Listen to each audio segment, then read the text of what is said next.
Okay. We are back. We are here. We are here. So yeah, we are down Kyle again. He's busted, dude. That's all he is, So Yeah. he's got things he's got to do today. So he could not make it today. So we are just James and myself.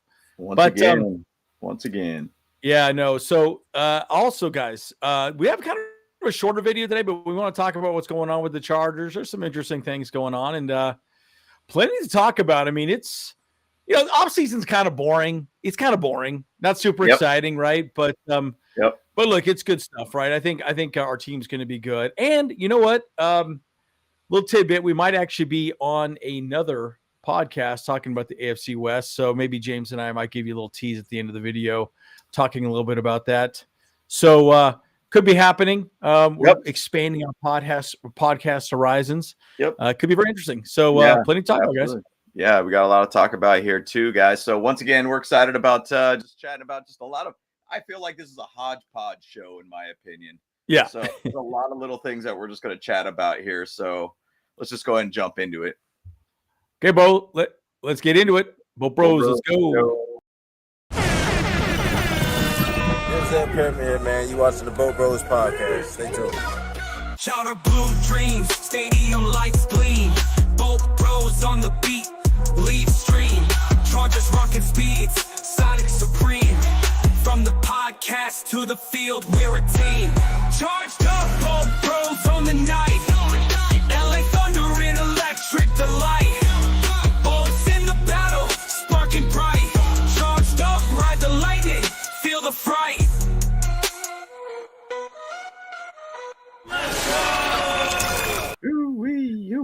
Okay. We've got plenty to talk about today, guys. So, and by the way, if you have questions, toss them out. We've kind of gone back and forth on a little bit about what we wanted to talk about as well, too. But if there's some thoughts, some questions, some general ideas that you want to have, toss them out as well, too. I think that this is a good episode for us to kind of go through some of that as well. Yeah, definitely. It's an open forum on this one, too. But, once again, like to Andrew's point, this is the off season. This is kind of the dull part of the year. Yeah, right. Where there's not a whole heck of a lot to talk about, in my opinion. But there are a few little tidbits that we wanted to chat about, too. And I think there's just some things, kind of meetings happening, getting set up for the season and everything too. I mean, at this point right now, roster wise, I feel you're about 97% complete at this point. Oh, big time. So you kind of already know who's going to be on the team opening day. Obviously, there's things that could kind of shift around a little bit at this point. But I should even say I just read something about Aaron Rodgers potentially going to the Steelers this week officially. And Wait, did that really come out this week? Yeah. Oh my gosh, dude. Happen. I mean, they couldn't go with Mason Rudolph as their starting quarterback. Oh man, dude. Guys, what do you think about him? He's done, dude. What's up, guys? How we doing, guys? Again, this is a goof off episode. We're just gonna have some conversations, talk about all things football, all things Chargers as well, too.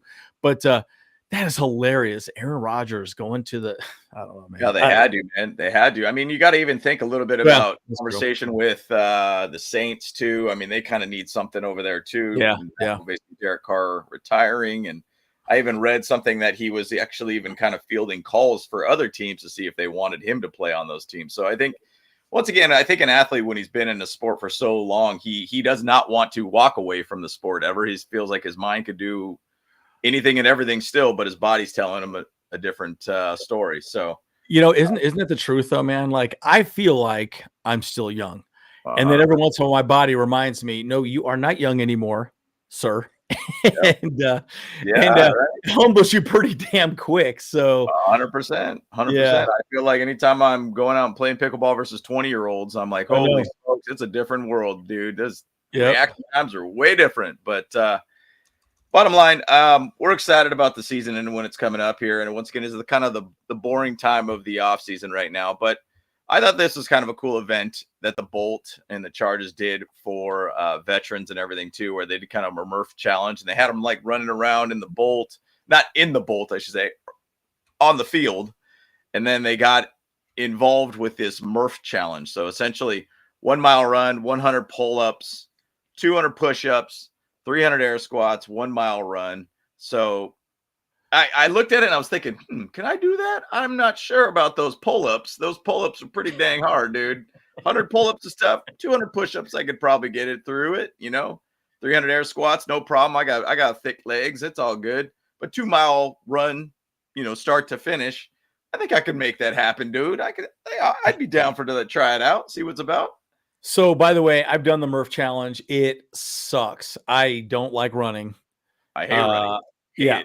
It's the worst. And but I was actually at one point, guys. I'm just not to toot my own horn.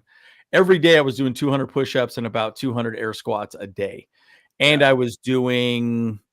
I wasn't doing that exactly. I was doing a 5-minute plank. That's tough. Well, it was about 2.5, so twice, sure. Right? Twice. So, but man, like, and I'm telling you, that is hard, dude. Like, that is rough. You could do that; it's pretty good. Yeah. Now I'm getting older. As you're talking about my shoulder, the reason why I'm bringing it up is my shoulders. Yeah. I got bursitis. I got Achilles tendonitis. I got tendonitis all over my. Bursitis, is that even a real word, dude? Bursitis. Yes, it is a real word. It's a real thing. Like brositis, dude. Yeah. I'm gonna school you guys. Bursitis. It's a shoulder thing. It's a shoulder thing. It's inflammation of the bursa. It's a small fluid-filled sac that cushions your bones in your tendons. It's in my shoulder. Yes, it hurts. I don't feel good. Boy, okay. Never heard of that. I guess Andy's at a house of learned doctors, See, yeah. Bacchiotomy. My doctor said I need a bacchiotomy. Oh, that's the second week in a row that we've made references about Half Baked. So that's pretty funny. Pretty funny. Still a great movie, though. I ain't gonna lie to you, dude. It's a great movie. Super fun.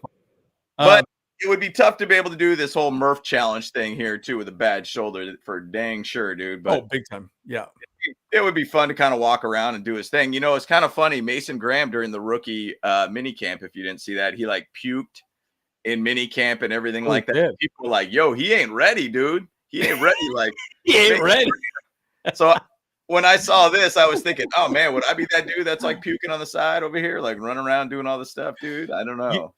I could do the mile run. The pull-ups would be hard for me. Pull-ups. I could do the air squat. Yeah, yep. I could do everything else. Yeah, I can do everything else. Yeah.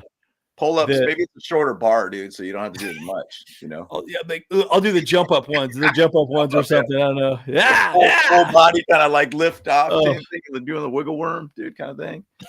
But yeah, dude, I thought it would be cool. I thought it was kind of a cool story the Chargers are doing. Ben Herbert was there. You had Nick Hardwick there. By the way, I was going to say, you see that up in the corner is Androl. You know what Androl is? Androl is a pretty up-and-coming weapons supplier to the federal government. They do like subs and all kinds of really cool things, right? I mean, I've been checking them out. I don't think they're publicly traded yet. I mean, not to sound strange, but stock tip wise, we are going to be spending some more money on bombs and things like that. And Androl's like the up-and-coming, supplier of weapons, like next generation stuff. It's pretty cool, like drones and such. So anyways, pretty interesting little conversation there. And I don't know if Uber Goober Jock said I interviewed there. So you did. He sounds like he was trying to try to get bomb little guy, dude, making bombs so he could get blown up. Crazy. Yeah, it's the CEO's name is Parker. Let's see. He started Quest, the Meta Quest. Yeah. Oh, cool. Yeah, he did that. Anyways, I kind of geeked out on it a little while ago, and I was like, man, what a badass company, dude. Like, I'd love to work for them. That's awesome. Palmer Luckey is the guy who started it. Palmer Luckey, really cool. So anyways, what a name. Yeah. Sounds like a racehorse. And he has a solid mullet too. Let me pull up a photo of him, dude. It's so fun. We're going way off a tangent here. Sorry, very guys. much. Very much. But anyways, the dude's really sharp. That's he funny. Always wears here we go. Let's see here. Let me pull up I mean, this guy's got more money than I'll ever have my whole life. But anyways, that's so funny. Here we go. So anyways, way off subject here, but yeah, there you go. This is him. Like the mullet, all this and that. Anyways. Look at that thing, dude. He looks like Theo Vaughn or something, dude. He kind of does look like Theo Vaughn a little bit. Yeah. Over here, dude. Anyways. Crazy. But anyhow, just this little complete side tangent on that. It's all good, dude. No, that's cool. I mean, it's cool to see that the Chargers ended up doing something like that for the veterans, and then had them just kind of hang out. They fed them and everything too, which is pretty cool to see. So, moving on to the rookies. This is kind of a cool little photo shoot. A lot of the top rookies, they were there for like NFL photo shoots, Panini, all these different things. Tops, I assume too, because the trading card world is upside down with that whole Tops acquisition of trying to get in the NFL license, and Panini. I don't no idea what's still happening with that. But we got two of our rookies there. We got Omarion Hampton, and then you got Mr. Tre Harris, second to the back middle, hanging out there. Pretty cool. I thought it was pretty funny. Yeah. To see this guy right here. Looks like a pile of Skittles. Kind of does, dude. I mean, you got to test out right here. Yeah, Genty. So you kind of always think about photo shoots, right? Put the small guys in the front. Yeah. And he's, if you want to say he's right small. to left, he's small. And they threw him in that area. I mean, even if you look at like, you got Cam Scattaboo here. He's looking pretty small there too. He's just a stature of a dude, basically just a real built guy, but he's in the small row essentially too. So I don't know, put the little guys up front, dude, and then the big guys in the back, dude. So thought it was a funny thing when I saw him in the front. So anyways. Did you guys was there I know they were talking about Omarion Hampton, how his calves. I mean, they've been talking about his calves, just like absolutely gigantic. Yeah, but dude, he's so much big. Look how much bigger he is compared to Genty, guys. And I'll just say this: my belief, 100%, is Genty and Omarion Hampton are not the same running back. Yeah, they do the same things, but look.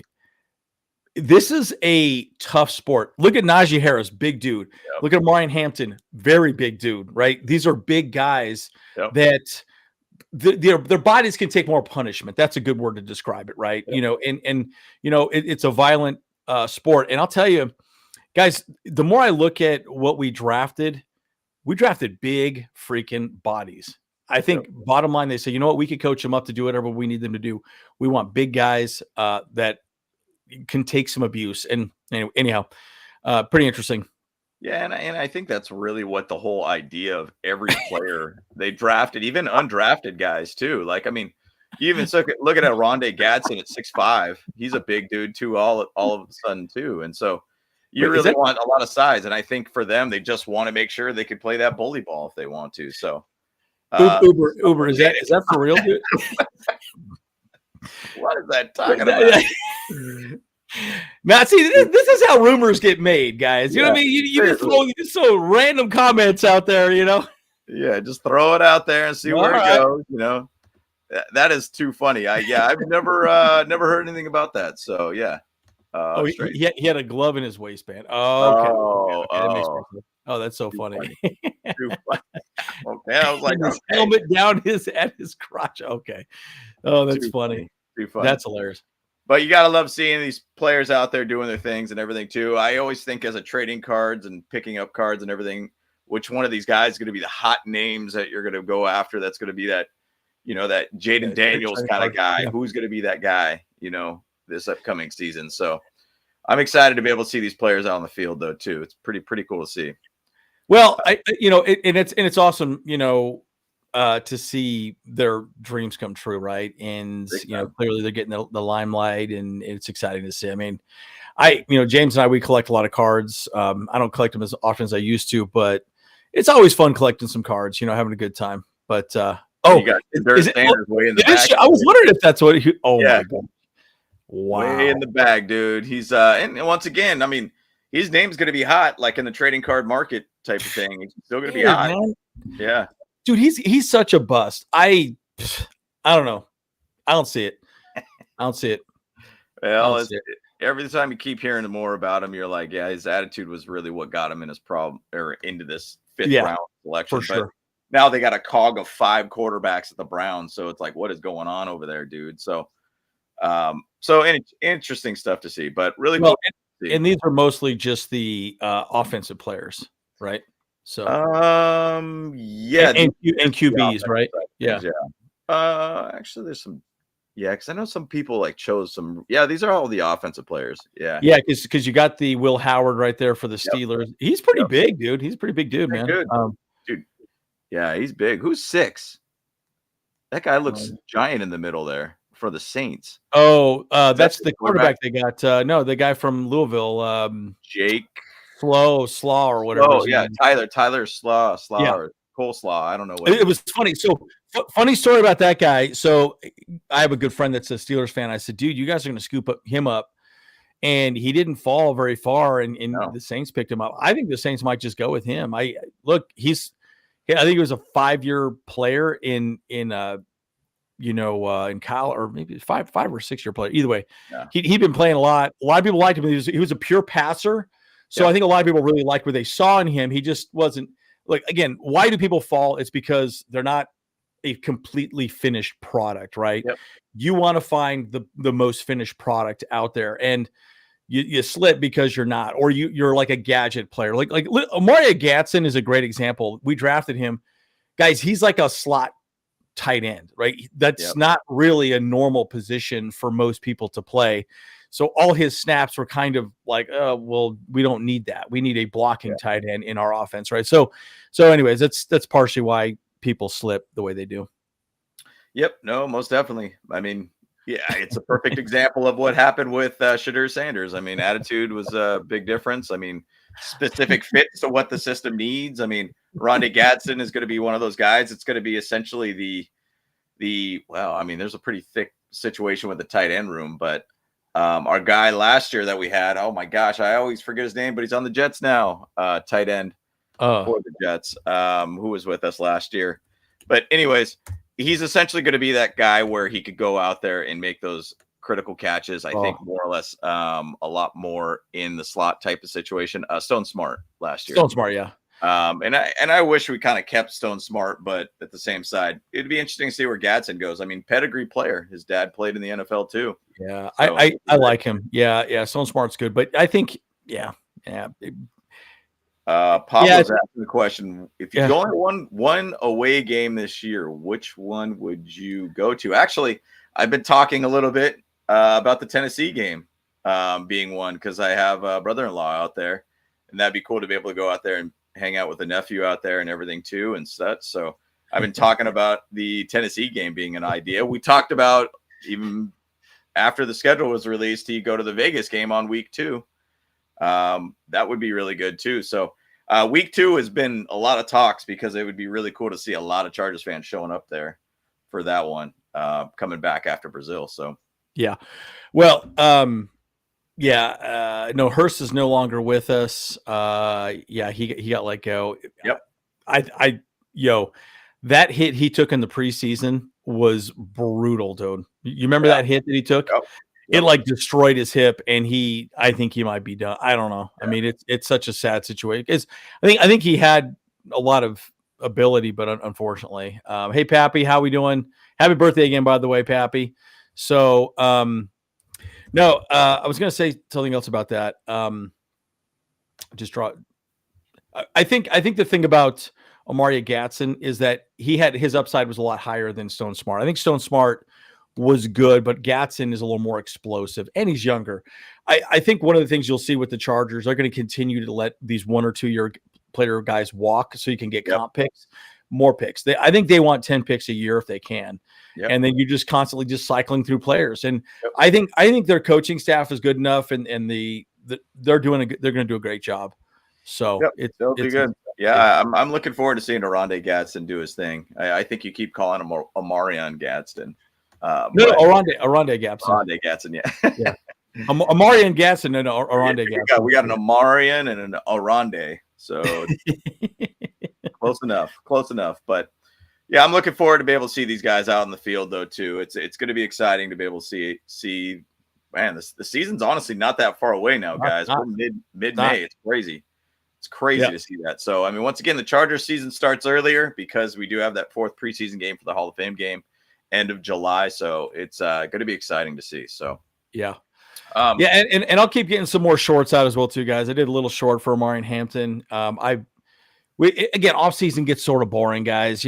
Sorry about that. But I'll get some more shorts out. I'll work on some stuff as well too. And we are talking about getting some more merch out as well too.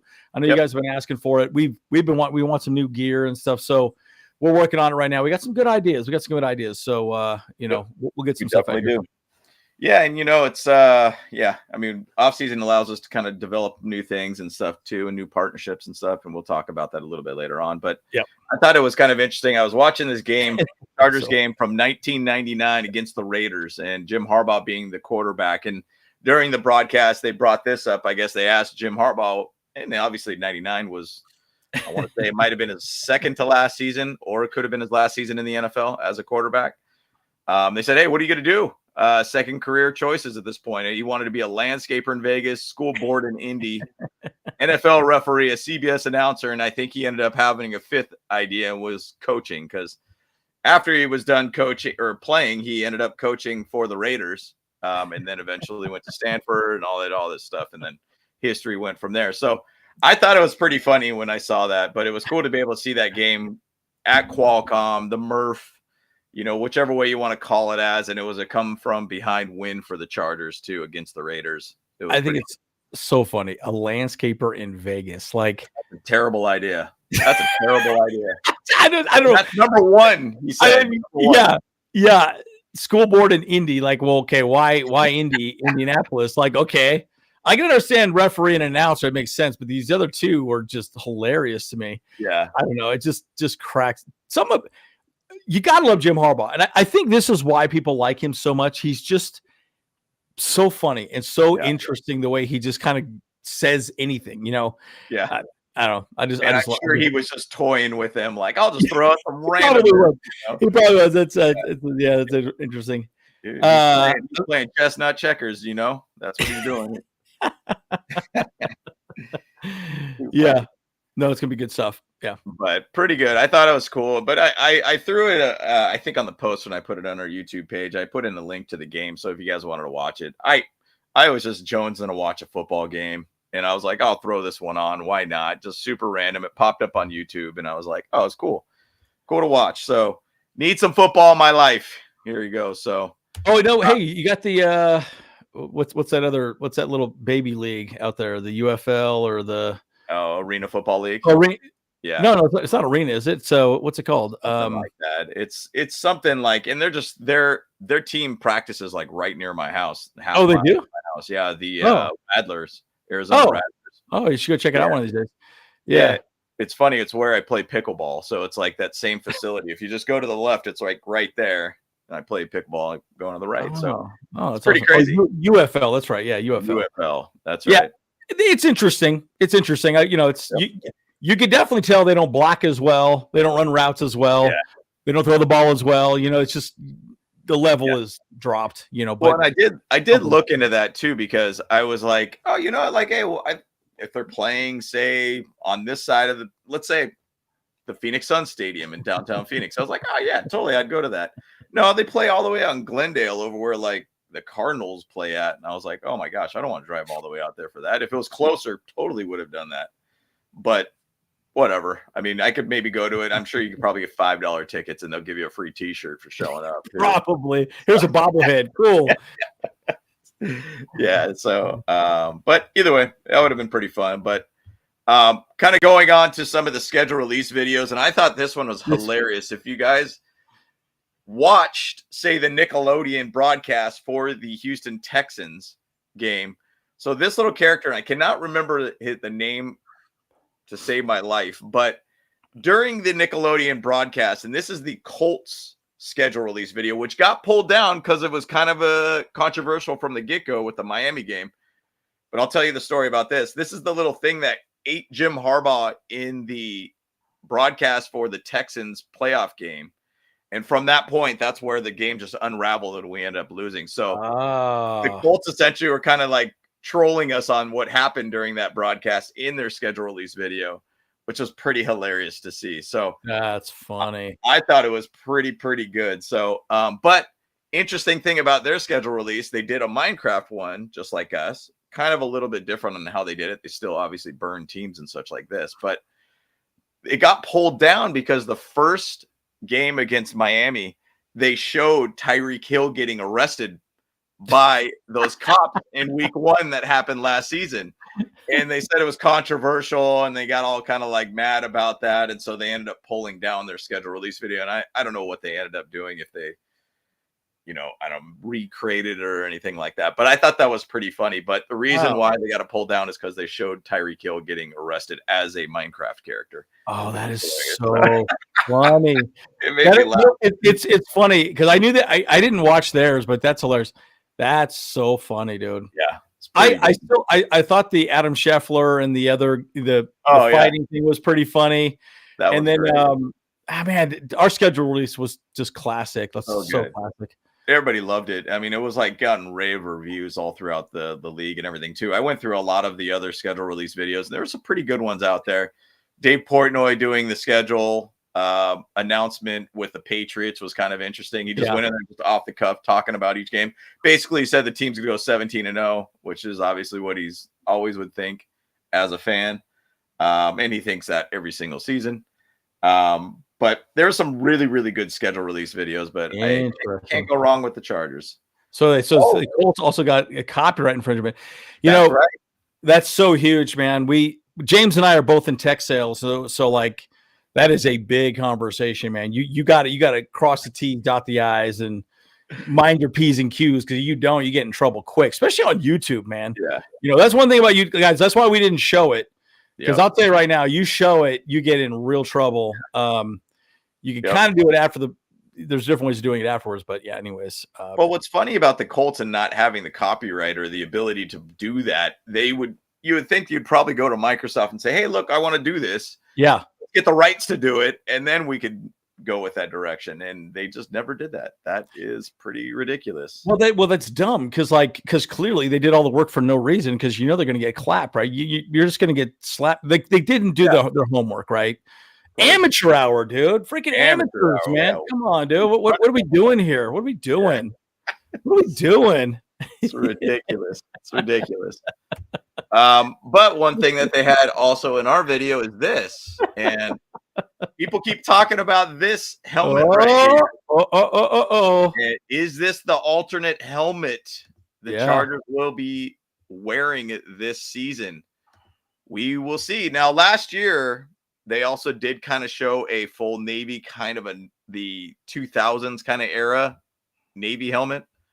But I think it would be pretty dope if they just went to a totally different direction and got this whole full baby blue helmet. I think that would be real sick. Well, what if it was just a full baby blue outfit, right? Yeah, even to say that would be jersey outfit. Ridiculous. That outfit. Like what? An outfit? Yeah. Oh my gosh. What are we doing here? What are we doing here? Amateur hour all of a sudden. What's going on here? Oh, here we go. Oh, Miguel. Hey, Miguel said amateur hour. Amateur hour. He's already ahead of it, dude. He's already ahead of it. Oh man, Miguel, we're on the same page. No, but I've always said that a full baby blue jersey would just be so sick. Nuts to butts. Just baby blue. This is what some of the fans threw out there too, as kind of an idea of it. Now that's what the yellow pants, which you don't mind a little sprinkle of the different color in there, just not go nuts to butts, powder blue. But at the same time, it would be kind of interesting because they've done a full Navy before, which was a game that was moved from San Diego to Arizona due to the fires. They went full Navy top to bottom, and I loved that. And so, hey, you know what? If they go full powder blue top to bottom with those helmets, I think it'd be real sick, man. I think it'd be real sick. I like that. Full powder blue with the blue and white trim like that. That would look really good, I think. Here we go. Assless chaps. That's a good one. That's a good one. Only on a Friday night. You know what I mean? Oh, here we go. So Aether. The schedule is not that hard aside from the Chiefs, Eagles, Vikings, and the other 13 games. Okay.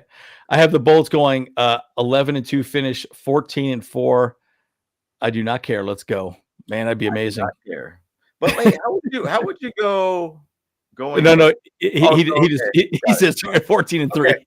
I was sitting there reading that and I was like, I'm like, yeah, something ain't right there.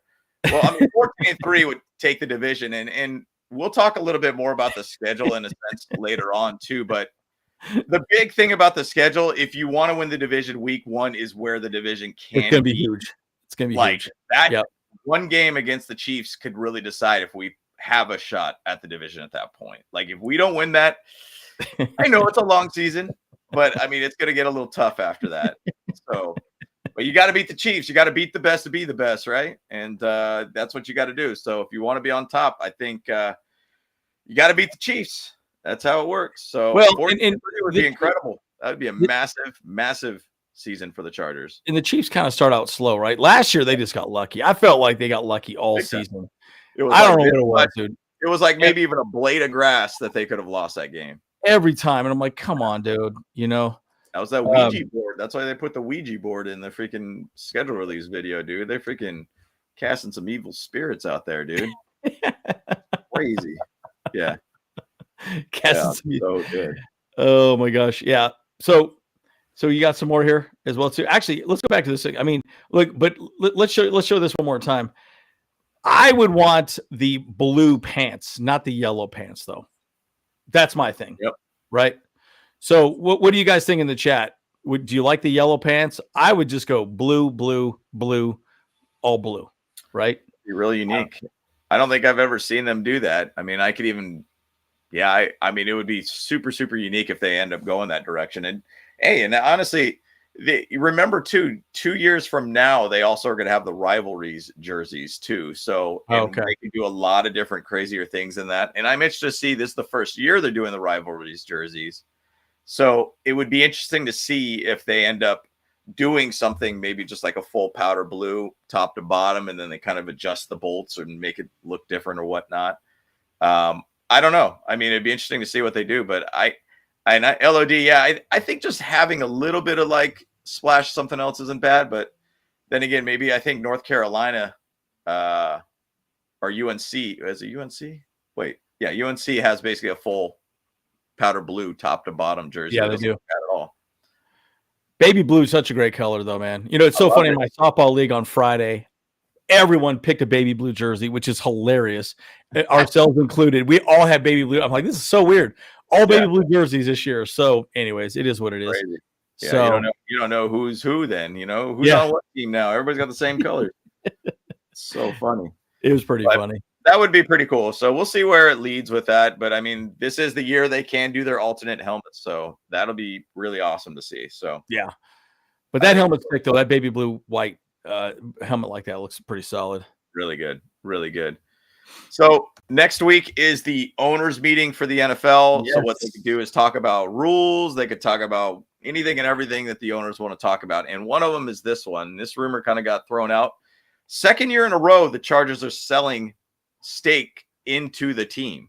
So the Spanoses are now looking to sell an 8% stake to Arctos, which is a group that owns a lot of different sports franchises, and they're looking to sell 8% to them. Now, I'm interested to see what that percentage is, because last year when they sold to the Pistons owner, the NBA team, it was close. It was 750 million, I want to say it might have been, that they ended up selling at 22%, I believe it was last year. Now, this sale, if it does get through and gets approved, they will still, the Spanos will still own 61% of the team. So they still have majority at that point, but that gap is getting a lot smaller.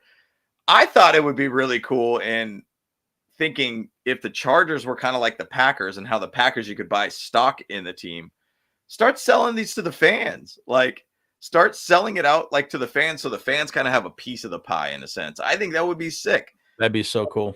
I don't know what they're going to end up selling this 8% for, but the same side, the Chargers are selling off little chunks of the team. I shouldn't even say little now, because now it is currently 31%, I believe, that they've sold off. Well, that's if they get approval, right? So I have the numbers in front of me. I was just looking it up real quick. So they already sold a good chunk, 27% to the Detroit Pistons owner, Tom Gores. They did it because of his sister. Wasn't his sister like all pissed because she didn't get a bunch of money or something? Yeah. So that's part of it. Like, all right, get lost. The Spanos siblings, right? That was the whole part of it. But this whole thing is selling an 8% stake So the team is the valuation for the team is $6 billion right now. And I think the Rams are like 10 billion, and it's because they own the stadium, right? So anyways, so the 8% stake would be around $500 million. But it would provide the Spanos family with a significant liquid capital, team investments, operational costs, financial obligations, etc. Right? And again, remember, they did just build that beautiful facility, the Bolt, and they probably want to get, out from underneath that a little bit. So that's probably a big reason why. That's my take on it, at least. I'm trying to see anything else on here talk about that, but yeah.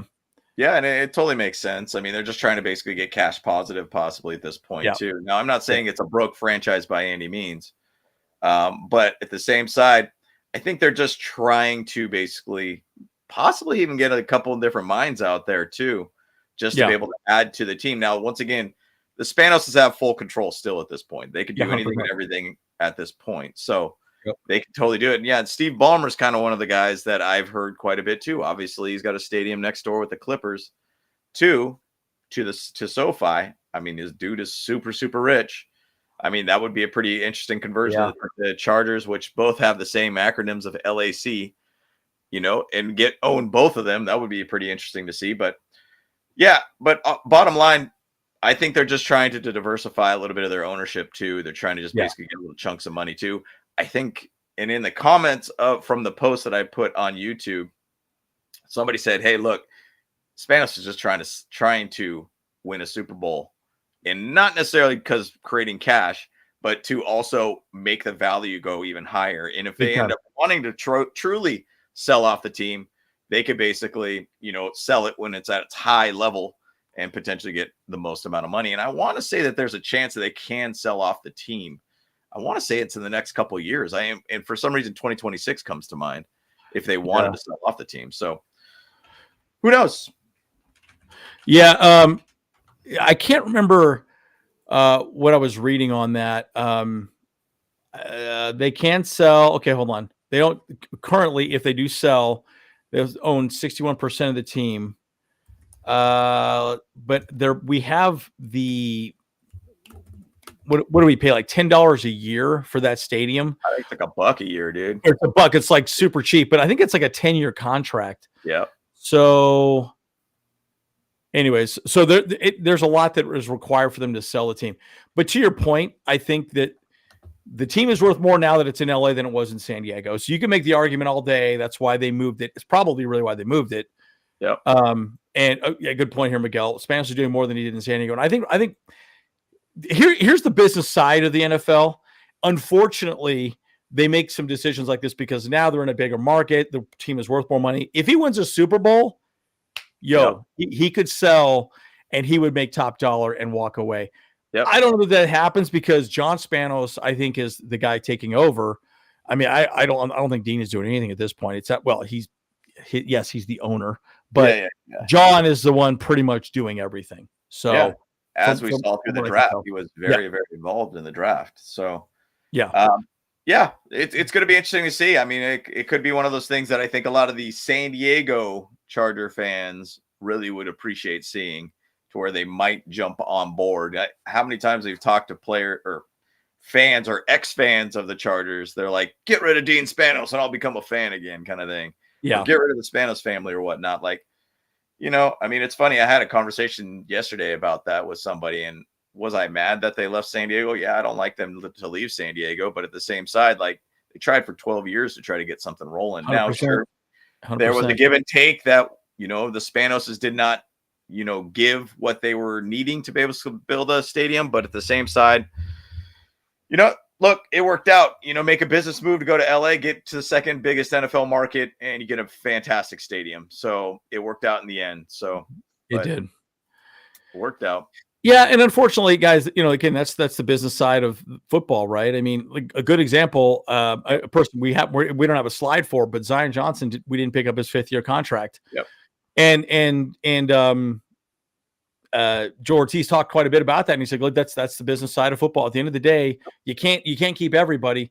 And in that situation, it basically just boiled down to you wanted him there. But you also got to pay Rashawn Slater. Rashawn Slater is going to be wanting a lot of money. I mean, that dude's arguably he's probably one of the best left tackles in the game. Yep. So he's going to want top dollars. You probably just couldn't make the dollars work. So you'll have to see what he does this season and then go from there, reevaluate in the offseason. The one thing I did not see, and I don't know if maybe I didn't scan through the photos enough, but to see Rashawn Slater there with the offseason training program or not too. I only saw kind of the right side that they emphasized. I didn't know if they noticed that they had Rashawn Slater on the left side out there playing.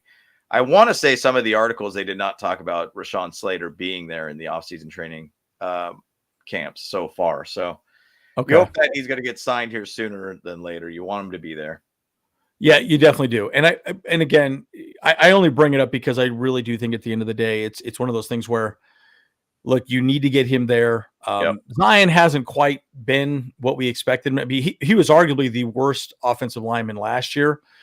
Yep. But you couldn't pay him top dollar because I think a fifth year would have been like $4 million. You're like, oof, yeah, that's probably and again, you don't know that he's really going to be there anyways, right? So anyhow, I have a very long conversation about all that, but I do think it'll be interesting to see how it plays out. So one other note about the owners meeting next week. This is one that I've said for the longest period of time. So the Lions proposed this to basically be seeded in the playoffs based upon record, not by division. So by default, right now, you get the division, you get a home game. It should not be that way at all. Sorry. It should just be, think of last year. What was it? The Vikings were at 14-3 or something like that, or something crazy. And then ended up being the 5th seed of the wild card, not getting a home game. Super stupid. Well, and the Chargers went to Houston. Houston had a worse. Yeah, it's dumb. But I could see the other argument when you're in a really tough division. I mean, look at the AFC West. The AFC West is going to be a very hard division. Sure. And I think some of these teams are going to beat up on each other. Denver's better. The Raiders, I hate to say it, are better. And the Chiefs are better and the Chargers are better. So, it's going to be really interesting to see how that plays out. But it's going to be interesting. I mean, go back to when Tom Brady's last year playing in the NFL with the Bucs. They won the division 8-9, got a home game, and then they got smoked.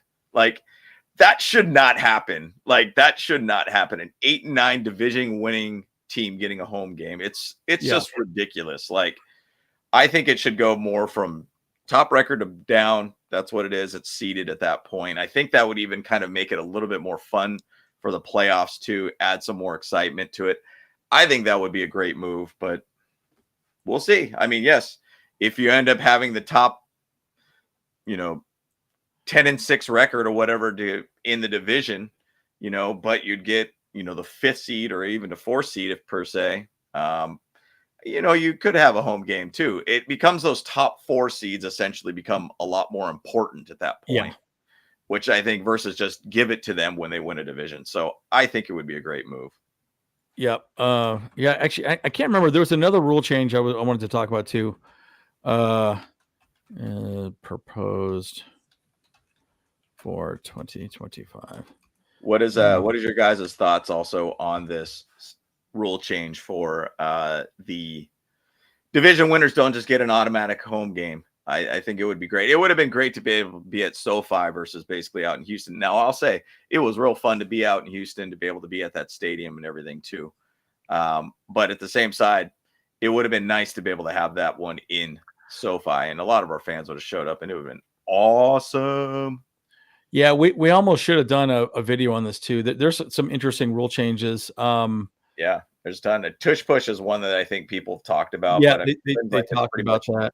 Locked in. And funny, in the schedule release video, since we're playing the Eagles this year, they even had a banner there saying Tush push is forever or something like that. And, they're not getting rid of it kind of thing. And I think it's pretty hilarious. But, I was thinking about this too. Mekhi Becton obviously was a part of the Tush push and for last season too. So, maybe we could integrate that somewhere or another into our, plays too. If he knows how to do it and how to execute it. I mean, now we need a center that could really make that happen too.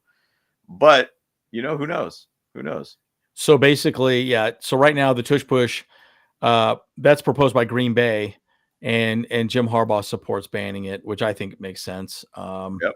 There was one other one that was pretty interesting. Oh yeah, I wanted to talk about it was the football. Yeah, here we go. It's called the Hawkeye technology for first downs. Oh, so yeah, Sony's Hawkeye system. By the way, you do know that each football has chips in the football. Yeah. That's why when the ball's thrown into the audience, they need the ball back because there's a chip actually inside of each ball. Yep. Sony's Hawkeye system using 6 8K cameras will replace the manual chain gang. They've been able to do this for a while now. Yeah. But it will measure first downs, reducing measurement time in approximately 40 seconds. So the game will move quicker because, again, the stupid chain gang goes out there and it's like some idiot doesn't know, does it wrong. Yeah. But anyways, so that's kind of an interesting thing. So that is, but they call it the Hawkeye technology by Sony. So that was the one I wanted to talk about. And there's some like other replay assist type stuff as well too. Pretty interesting.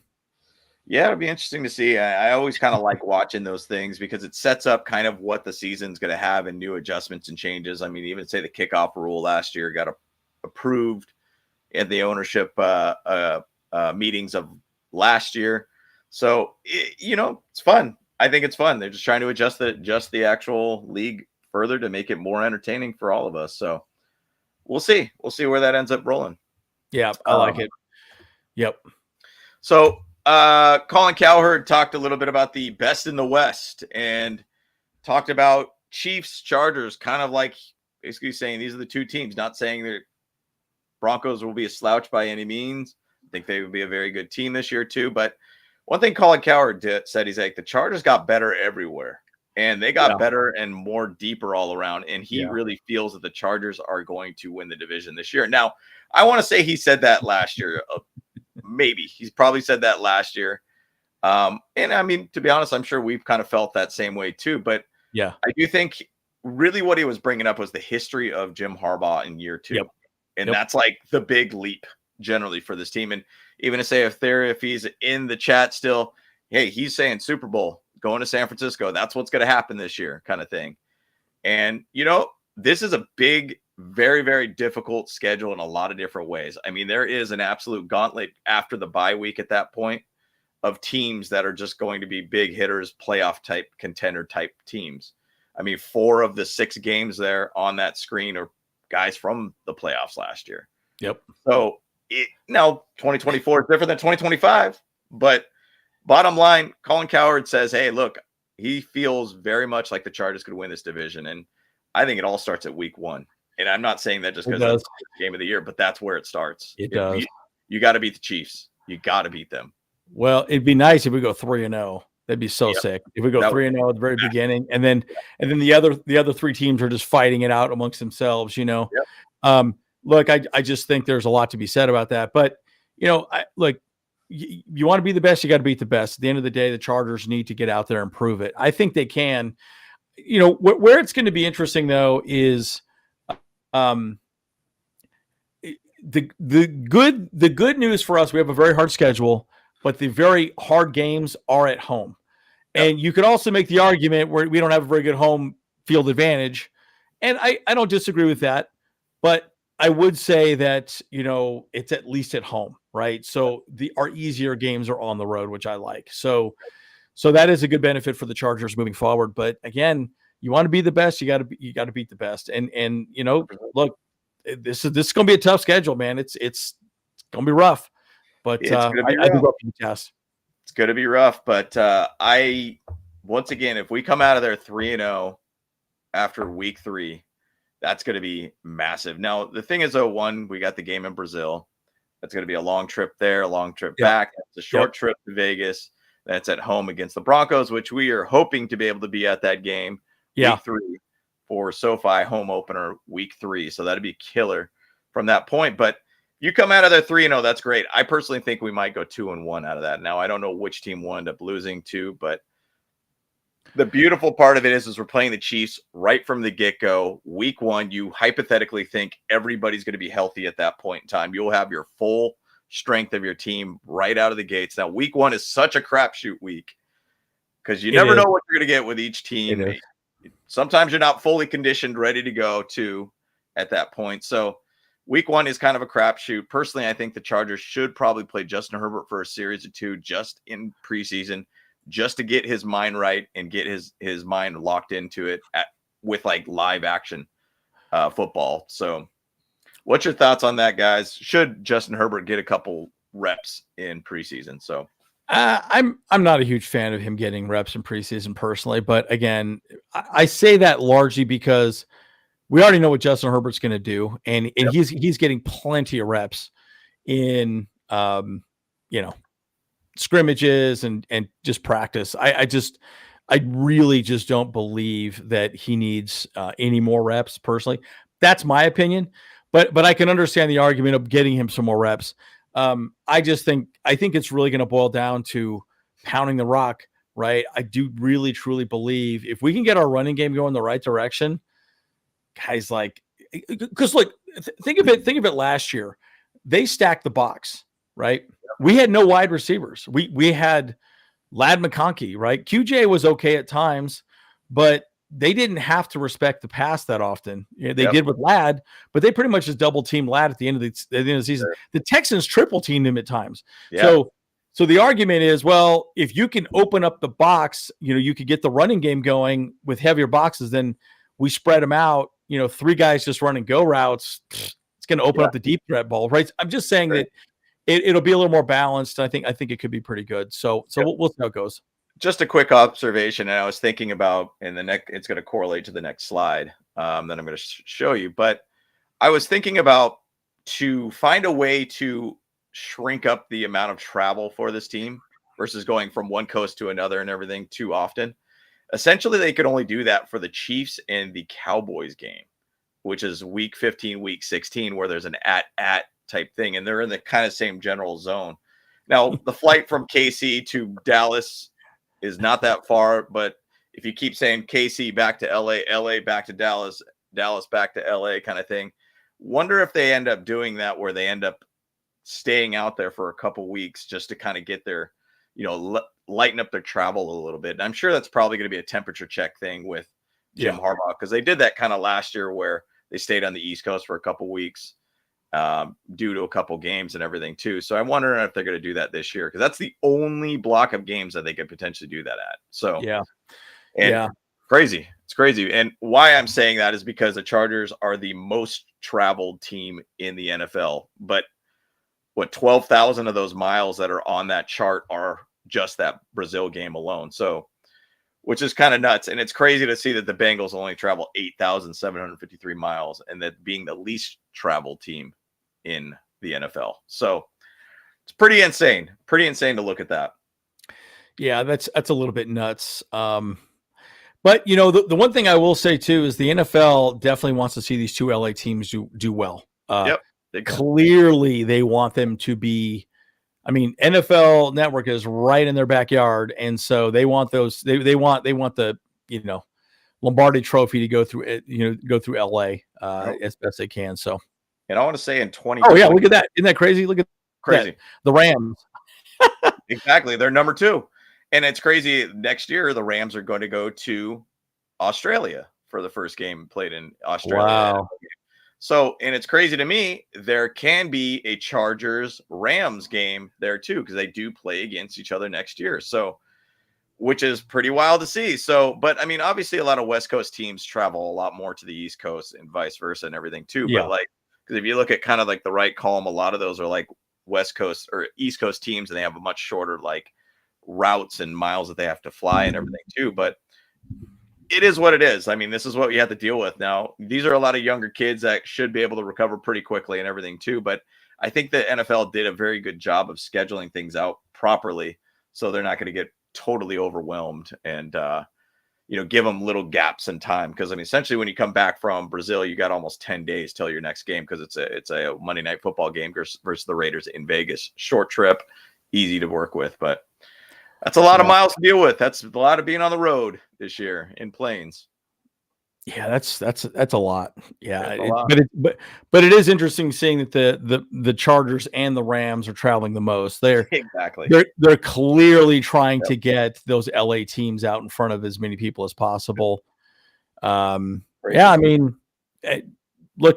hey, they're moneymakers, right? They want LA to do well. You know, it helps the local economy and everything when you get fans showing up. So yeah. Anyways, and I think the KC game, KC might be a little bit higher than this, and I'm not sure if this was before they announced, and I want to say it might have been before they announced the schedule, but give or take, if it's 21,000 miles plus 12,000 miles going out to Brazil and back, well, it's actually a little bit shorter for KC. I mean, KC's got kind of a pretty good, not a crazy amount of miles after that game. So they're actually kind of a shorter flights to all these other teams, but obviously they're more middle America. Anyway, yeah, right. So it kind of works out well for them. So yeah, but pretty cool to see. But I did see one last slide here too. Most primetime games, Chargers have 22 since 2020. So, and we got 5 of them essentially this year too. Yeah. So the Brazil game is kind of primetime. It's YouTube broadcasted. This is just straight YouTube. You could go on youtube.com, watch this game fully free. It'll be broadcasted by NBC as the broadcasting team. It's going to be awesome. And I'm looking forward to seeing that on YouTube. I was having a conversation with a coworker about that and how Netflix had the folly with the Tyson fight and everything too. And I'm like, oh, so funny. Dude, if that happens, I'm going to go ballistic because I want to watch my Chargers. Oh yeah. Play. Now YouTube goes through this, and this is their platform solely where they've been at this for decades now. Yeah. You'd imagine they're not going to screw this up, dude. They're not going to screw this up. But once again, really cool to see. Chargers are basically one of those teams that keep getting in a lot of primetime games. And, with Jim Harbaugh and what he's going to do, I could only expect more and more and more of these this year. So the one thing I will say about Charger fans, we're really spread out all over the place. It's a little weird, right? Like I've noticed that there's fans everywhere. Like, you're in San Diego, but you move to the East Coast or whatever, right? Or it's kind of shocking how they've just kind of spread out, So anyways. Well, I mean, I feel like that became a lot more like real to us, or at least understand that when we were at Houston for the playoff game. People were driving down from Canada to come to that game. We had people that were from was it like Ireland or something like that, or Scotland or something like that? It was just like everybody was from every which way and corner of the world that decided to come down to this game. And that was really cool and very telling about the Chargers fan base. We do have a pretty good fan base. It's just everywhere. It's very far and wide. So, which is really cool to see. Yeah. Yeah. And that's a good thing though. Right. But it is interesting to see that we're right there with some of the bigger teams in primetime games. Clearly, again, the NFL, this is another example. The NFL wants to see us succeed. Right. So, so it's exciting. And Justin Herbert, everyone loves Justin Herbert, man. Say what you want to say about him. People love Justin Herbert. They want to see him succeed. So, he's definitely a fan favorite for sure. Plus, everyone loves Jim Harbaugh. Yep. People love Jim Harbaugh, right? I mean, there's people that are probably in Detroit that are like, oh, I'm a big Jim Harbaugh fan. And, so. I was eating at a restaurant with my Jim Harbaugh jersey, and this girl came up to me talking about, man, I love your jersey. I'm just a big Michigan fan, and I became a Chargers fan because of Jim Harbaugh being there. And so it's like everybody loves the dude. Everybody loves the dude. I mean, he's a very likable guy, kind of says a lot of quirky things, but I think that's the thing that I love about him. And he's just a different. And I think every time that a Chargers player gets interviewed, I swear they better have an answer. And I'm sure they have 1,000 answers, but they always get asked, like, tell me some of the weird things that Jim Harbaugh has said, or some Harbaughisms that he said that, sticks out to you kind of thing. So we're in a really good era of Chargers football, in my opinion, right now. Like, this could be one of our best eras of Charger football with Jim Harbaugh. And, I'll say even Joe Ortiz is doing a phenomenal job too. He's doing an amazing job. I couldn't be happier with we're killing it, dude. Across the board, we're killing it, man. And it's so exciting. So, a lot to talk about, guys. Well, I'm going to do a video this week on DJ Ungale. I believe it's how you say his last name. So I'm going to talk about him, our undrafted free agent. I'm going to do a video on that. But we'll just keep getting some more, information out for you guys. And guys, are there other undrafted free agent players that you want us to do videos on? Just leave a comment down below. We'll do that as well too. There might be one or two more that we'll do as well too. But if you do want us to do one, let us know. Obviously, we're going to talk about existing, conversations of potential moves. There's some interesting information that Trey Hendrickson might be getting moved. It doesn't seem like the Bengals want to play ball with him at all. So who knows? There's a chance we could go scoop him up, right? We got some money. I mean, we'll see what happens. But and to bring up that 1 point too, I was looking randomly at the salary cap because I was wondering if like Omarion Hampton and Tre Harris officially signed their contracts, because I don't think I've seen an official signing of that. J.K. Dobbins was sitting on that, payroll too. So they were showing his contract on there. And I was like, huh. So like, I know we offered something to him. I know he hasn't officially signed something to him, but it is interesting to think that. I mean, honestly, if we get 3 running back ones basically on this team, this team could be a bully ball to the next level at this point. Yeah. So it'd be really, really exciting to see that. Plus with Tre Harris, oh my gosh, Mike Williams to Ladd to, I mean, dude, this offense could be an absolute nightmare. And if you had Hendrickson to this defense, oh, good night, guys. Yeah, that would be insane. It would be insane. Because, look, I just, that's probably the one other piece that we need. Maybe one more edge rusher. Again, you don't know what you quite have with our draft pick, Kyle Kennard. Yes, he's good, but he's gonna be young. And is Thule going to step up 100%? I think he can. But it's going to be really interesting. So, I mean, we'll see what happens, and there's only so much money going around. I haven't even looked at how much money we have. Let's see. Last time I saw it this morning, I looked at it was $29 million. Oh, so we're at 20. Okay. So yeah, we're all right those aren't like completely filled out based upon draft picks and everything, but it's a pretty good substantial amount of cash still. Yeah. 29 million is still quite a bit of money. So, I mean, we'll look, we'll see what happens. I mean, Joey Bosa is still getting $11 million. Oof. And Khalil Mack is going to get 8.5 dead cap money. So on top of his existing contract, which is still going to pay him $18 million. Woof, boy. Crazy. So yeah, I mean, it's going to be interesting though. I'm very curious to see how it plays out, but look, I think some things will happen. Again, maybe talking briefly about our offensive line, Zion Johnson, Andre James, some of these other guys that we have as well. We'll see what happens at camp. Camp will be very interesting to see if injuries start happening at other people's camps. Crap, I need to go get an lineman. Oh, the Chargers got a guy, and that's when some things start happening. And maybe J.K. Dobbins gets scooped up. But if he does get scooped up, guess what? We do get a comp pick for him at that point as well too. So we would actually get some compensation for him. No doubt. If that works and Mark Davis, is there really a podcaster ice bath challenge? Like I love doing ice baths. So like I do them often. So I'd be like, this is like another day for me. Oh man. No big deal. I mean, they feel great. I mean, my body feels awesome after them. I feel like way better all around after an ice bath. So 30 seconds over and under. I mean, it's not bad. That's easy. Get a little shrinkage. Get a little shrinkage. Oh, you get shrinkage. I get a lot of shrinkage, dude. It's crazy. Shrinkage, you know what I mean? Woo. It's all good. Woo. Where did it go? Where did it go? Dude, dang, bro. Jeez. Oh my gosh. Yeah, Keenan Allen. I don't know about Keenan, man. I don't think it's going to happen. Unfortunately, I think with the amount of wide receivers and weapons we scooped up in the draft, I think he might be out of luck. So we'll see. We'll see how it goes. We'll see how it goes with them. Cool, guys. All right. Well, James, any other last thoughts as well? Nope, not really. Just bolt up. Let's go, man. I can't wait for the season. I mean, once again, we're in mid-May now. It's getting close. So, I mean, there's going to be a couple little camps going on into June, but then basically after week 1 of June, it's dead time until basically training camp, which probably will start. And they haven't officially announced that, but I think it's going to be probably mid-July. I assume it's probably going to be the week of the 15th, I believe.